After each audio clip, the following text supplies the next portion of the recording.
വിമലേട്ടാ വിമലേട്ടാ എന്നാടാ നമ്മൾ ആടിനെ പൊക്കിയ നാരായണടുത്ത് അറിഞ്ഞെന്നാ തോന്നുന്നത്. നാടിന്ന് ആൾക്കാരെ വിളിച്ചോണ്ട് വരുന്നുണ്ട്.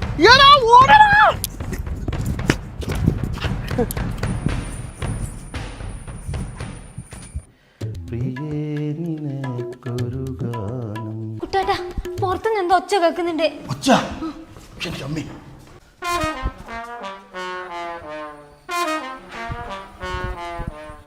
കുട്ടാട്ടാ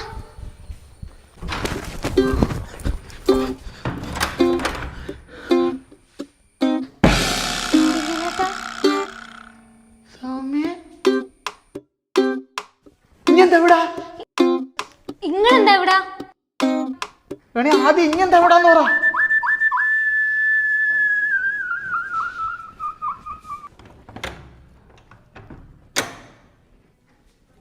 ഞാൻ കണ്ടതാ രണ്ടും കൂടി പാഞ്ഞിന്റെ ഉള്ളിൽ കയറുന്നത്. ഇറങ്ങി പാടാ ചാട്ടി പഠിക്കണ.